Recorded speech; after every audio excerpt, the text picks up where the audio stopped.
Ça y est, c'est l'heure de checker tes nénés. Alors si tu as quelques minutes devant toi, ne bouge pas, car je vais t'expliquer comment on fait.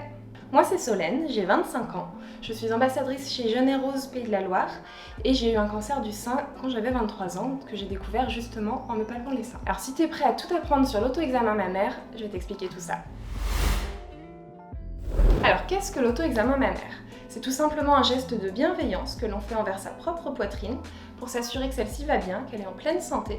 C'est un geste que l'on vient faire une fois par mois, à distance des règles, puisque pendant nos règles, notre poitrine est plus sensible et plus douloureuse. Tu peux le faire là où tu te sens le plus à l'aise, ça peut être sous ta douche, ça glissera mieux grâce à l'eau et au savon.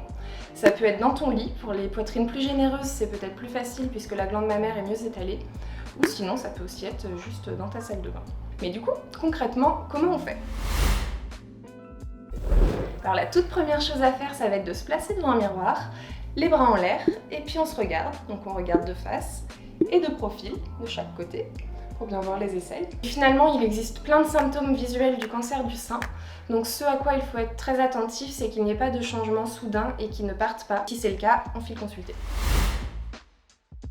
Là, tu vas pouvoir venir palper, mais pour te montrer comment faire, je file équipée. Alors maintenant que je suis équipée, je vais pouvoir vous montrer comment on palpe. Donc on pense bien à palper tout le buste, pas uniquement les seins, c'est vraiment tout le buste. Et donc pour être sûr de n'oublier aucune zone, on divise en 5 zones. On fait une zone, 2 zones, 3 zones, 4 zones. La 5e zone est le mamelon.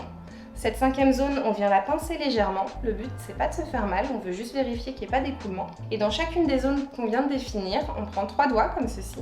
Et on fait des petits cercles qui remontent en appuyant légèrement.